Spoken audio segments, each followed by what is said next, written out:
আজকে ফেসবুকে দেখলাম, আপনারা যারা ফেসবুক চালান ভাই হয়তো বুঝতে পারবে যারা চালায়, বাংলাদেশের এক দলের নেতা বক্তব্য দিয়েছে হিজাব মুসলমানদের পোশাক মেয়েদের, কিন্তু মেয়েরা যে নেকাব পরে, নেকাব, এই নেকাব নাকি ইহুদিদের পোশাক।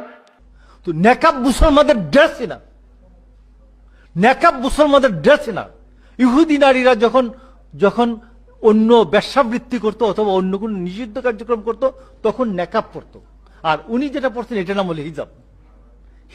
এই নেকাব পরে ইহুদি মেয়েরা জেনা করত, বেশ্যাবৃত্তি করত। নেকাব নাকি বেশ্যাদের পোশাক, এটা মুসলমানদের পোশাক নয়। এই বক্তব্য দেওয়ার মাধ্যমে আপনি পবিত্র কোরআনের সাথে কন্ট্রাডিক্টরি মনোভাব পোষণ করেছেন। আপনি যদি বলতে চাই কোরআনের সরাসরি বিপরীত বক্তব্য দিয়েছেন, তওবা করতে হবে, তাছাড়া আপনার বিপদ আল্লাহ সরাসরি কিয়ামতে বেঈমান করে আপনাকে তুলবে। ধরে বলেন কথা ঠিক না ব্যাঠিক? যেখানে কোরআন বলতেছে অকরনা ফি বুয়ুতিকুন্না ওয়ালা তাবাররুজনা তাবাররুজাল জাহিলিয়াতিল উলা, নারীরা তোমরা বোরকা পরে হিজাব পরে বাড়ির পরিবেশ নিয়ে তোমরা থাকো, জাহিলি যুগের মেয়েদের মতো বের হও না। সেখানে আপনি হিজাবের বিরুদ্ধে, বোরকার বিরুদ্ধে, নেকাবের বিরুদ্ধে বক্তব্য দিতে পারেন না। ধরে বলেন কথা ঠিক না ব্যাঠিক?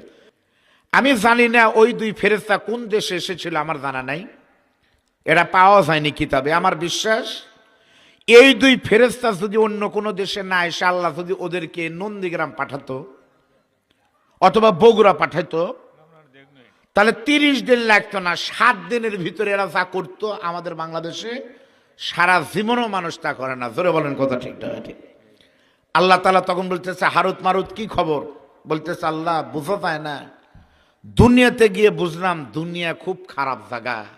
আল্লাহ পাক বলতেছে হারুত মারুত এটাই শুনতে চাইছিলাম, আমার বান্দারা গুনাহ করবে কিন্তু করার পরে যদি তওবার মতো তওবা করতে পারে, আমি আল্লাহ তাদের জিন্দেগির সব লাল গুনাহ মাফ করে দিয়ে জান্নাত বানায় দিব। সুবহানাল্লাহ বলেন।